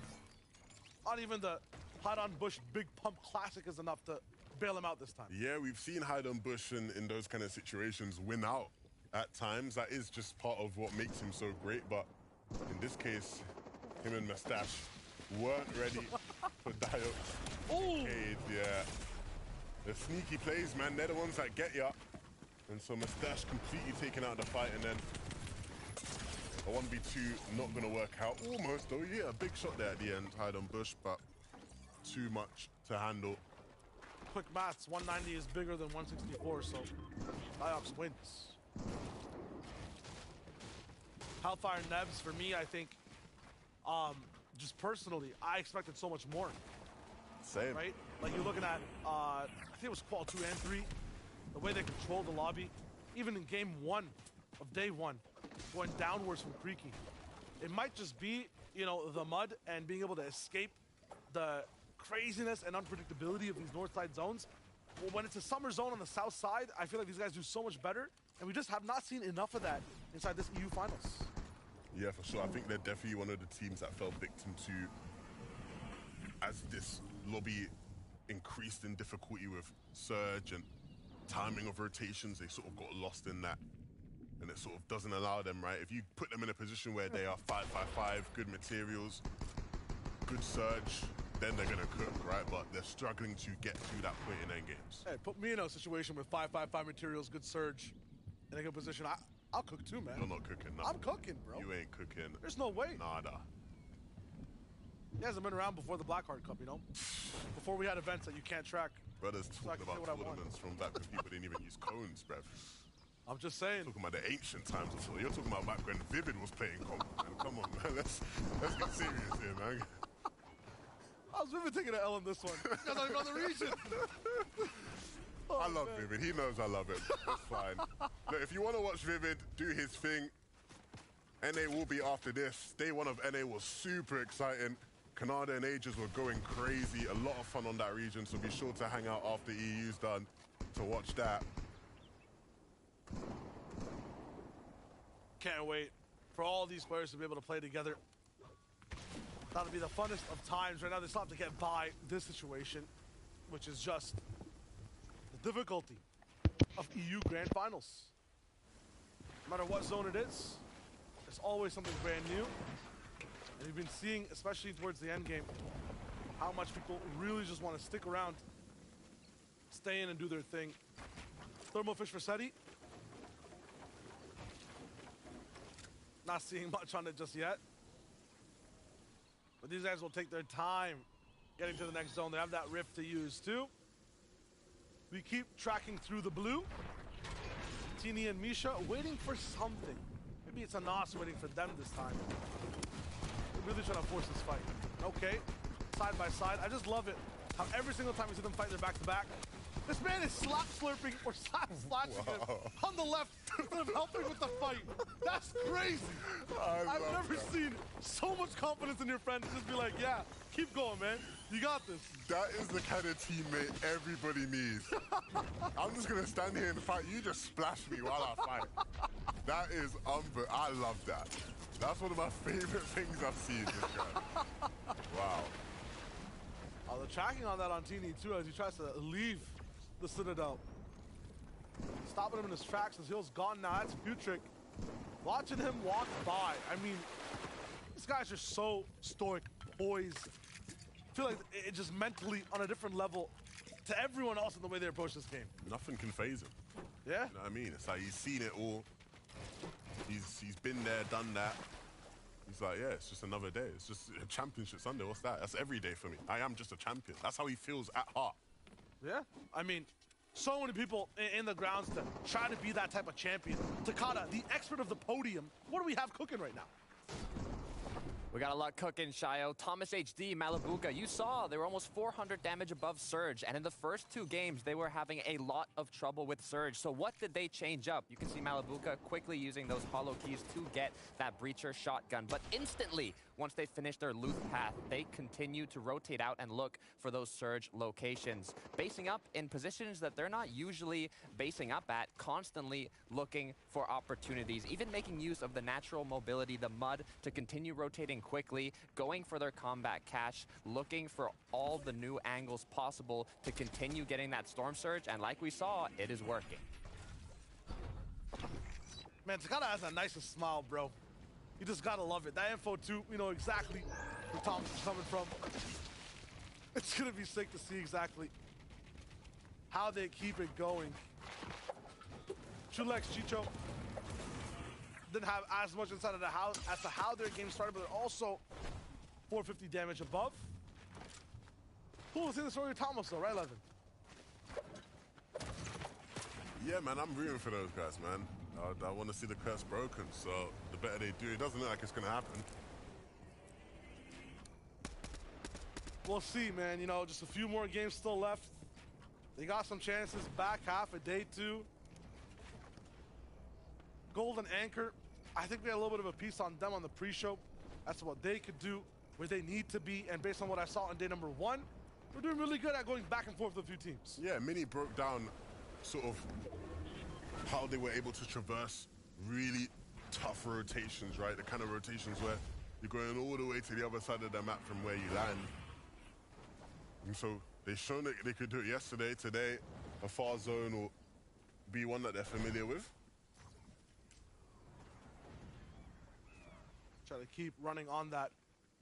No tripping for ref's guard. That's been a pattern we've kind of been seeing for both these players, unfortunately, just not really having the cleanest games. Moving towards the backside of day 2. Anchor and Gold, we'll see how they roll. Finding ref's guard, interrupting that med kit, and now he's put on an ultimate timer. I mean, I don't think Anchor sees a teammate, so he might identify this as a solo situation. Gotta be careful how much you indulge in dip into the sauce of that though, because there are other people looking to eat on the right side. Big Vico. Little slow plant, good for him. Keep him moving. Gold spending a lot of time inside the zone and hasn't really healed himself up just yet, so he'll be able to hit that group splash and get it as fast as possible on the right side zone. Moving towards the top left though, so they'll have a long ways to go. I don't think any of these players can stop moving. Misha and Tierney as well have to just keep it rolling. What heals do they have? Medkits. We're actually delving into desperation times now. These guys, 10 slurps to 2 medkits. How far they fall? I don't know, man, but all I know is these guys are cooking. Yeah? They're still cooking? These guys are cooking, man. I just like what I'm seeing. All right. I'm seeing low surge, though. I ain't working. It rises, though. Some other people go down. Got the apples. You see low surge, and then, like, we're just going to fast forward, and they're going to, like, come 4th or something. Yeah. They're cooking. I'm impressed. Doctor Scared 2 in general, they had, like, 4 apples there. That's, like, 4 days of just protection. All those PhDs. Fast Roki Kylie. they look like what we saw on day one from Golden Anchor, you know? Being a bit more disruptive, going through a lot of tough situations. But at the crutch of clutches, right? It's not just organized duo type gameplay. We saw some nice takes on height with these guys, but when it comes to execution, it's one of them really popping off. Yeah, I think that might be the problem, right? Yeah. The game where kind of Lucy clutched up, it was like, you know, they were happy about the zones they got in that game, but they still had to be a clutch to make that kind of game happen. So in games where they're not getting zones, it's like you're seeing them in positions like this where they are just, you know, very much struggling. To be fair though, this is a ridiculous zone. Like this specific zone in this map is the utmost northern point that we can see past Brutal Bastion. If the game is making you go past Brutal Bastion, sympathy. You get sympathy from everyone that's watching. Because this is not easy for anyone to be able to roll with. Oh, players should be used to it though. This is very similar to game 2 on the day. Game 8, I guess. We've seen, you know, half Shady, half Glacier. And Misha and Teeny actually rotating in really late. They'll step towards their next portion of the game. Right now, they're just taking a pit stop right here to rest. Let's see what Kiri has in the back as well. We saw them struggling a little bit at the beginning. Had to force a few fights and then got their surge up. Okay. That's just some damage though, right? Ooh, it's a knock on Volko. Kiri is just, he is something, isn't he? Yeah. I love it. I love the emotion, man. I'm liking the development of his personality inside this FNCS, 100%. Sure. Ooh. Been around for a little bit. Yeah. Swizzy taking on Seti. Ooh. Some big dogs fighting out here.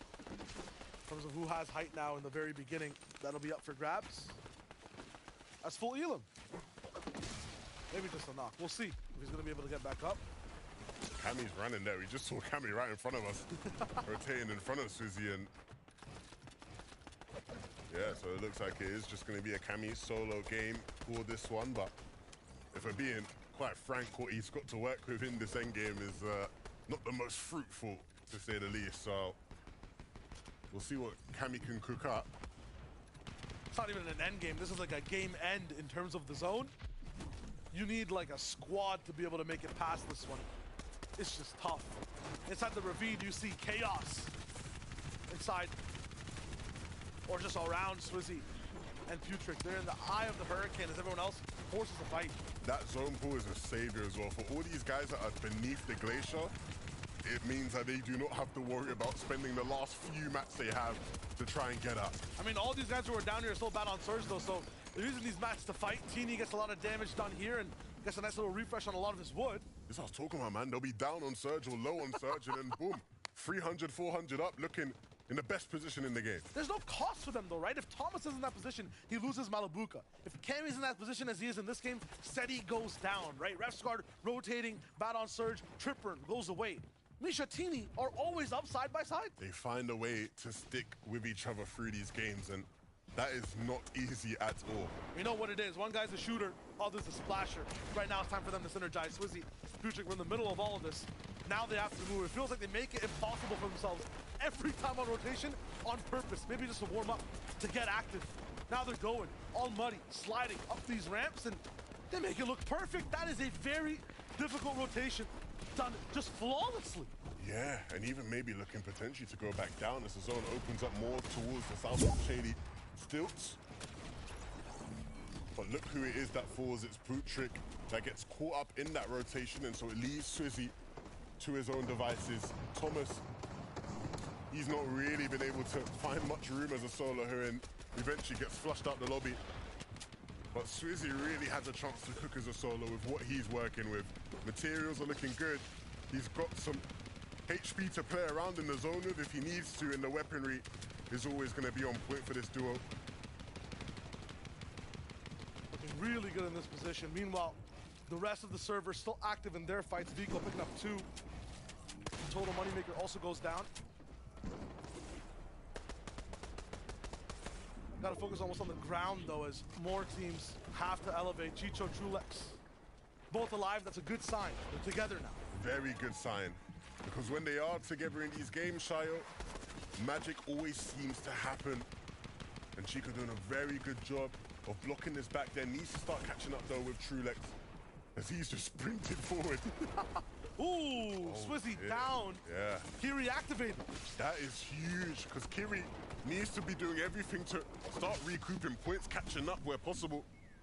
And that is a great opportunity to do so, taking out some of his biggest competitors. Chicho did not make that slide down, but Trulex is actually picking him up in the middle of this rotation. Zone will eclipse him, I think, as this locks in. 10 seconds of timing and position loss, with your teammates still in the game, and it's Chicho. You need him in there. Clutch player makes it happen. Trulex has to get him to the next position now, and he has to keep up, though, inside the right box. Pull back. Ooh, and they have to go back towards that wall. Godwin over there took a lot of damage. He's not going to edit that one again. Matt's looking real low for Trulex. I don't think they have anything right now in terms of builds, so they have to lock in towards the fight. This is so scary. Builds that aren't there. They literally were just fighting a team in. And as this goes down on low, Swizzy gets another pick on the Seti again, so that's going to be completely going down. We'll keep rolling in and seeing exactly what happens next. Chicho back up on the backside with Trulex. Has some Hellfire in their boxes side by side.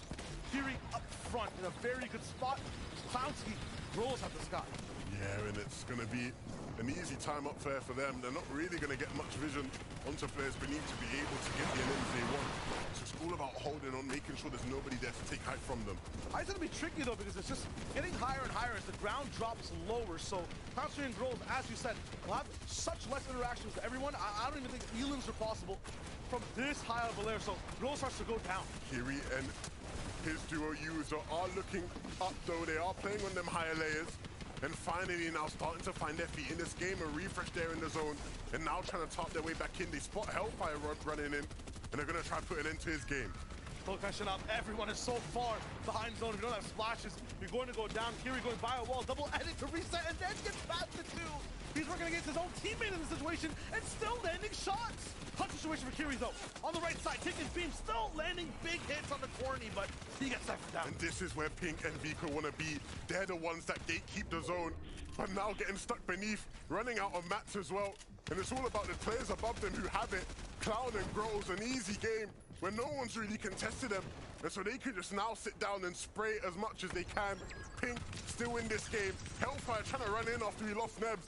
And it's going to be about those two fighting it out below. Pink picks him up. To watch, it's I swear. 2v1 for Pink to try and make some magic happen. To fight. More Matt on his left side. I'm Just not deceiving to the get that pick for now. Crouching on the backside, 200 metal to use. Big shot! Hello. Had no idea what you said, but like. Win that game. Pink did his best and he did big damage onto the duo, but unfortunately he never was a match for them. They were just too stacked up above. And like we said, during the first move in zone, Where the hell do you get a weapon? a bit of pressure here, a bit of pressure there, but nothing too crazy. Look at all these slurps. No wonder they were able to big kill like that. There was never going to be an issue for them with all that loot. It's nice. The win condition for a difference of thousands, tens and thousands of dollars on the day. They're going to be shooting up the rankings, doing really well on that win, and they wanted that win off the rip, right? Could have done so much more to stay down, get some more elims. So big shout out to Grows and Clownski on game 10. Textbook gameplay. Yeah, in the double digits now, this is where things start to get serious. If you can have these kind of good performances, the difference is going to be crazy in terms of the money you're going to be making. And so they will be having a big, big smile on their faces after that one. You mentioned double digits. We only got 2 more games to go. So tossing over to Ian to see what else we got lined up in store. Levenshire, thank you very much. You're right, money talks, and we're at crunch time. And when it gets to crunch time, you've got to bring a Taco into the mix. Taco, how you doing? Welcome back. Feeling pretty good. I mean, it's been a fun day so far. Did you expect this duo to come out on top in Game 10?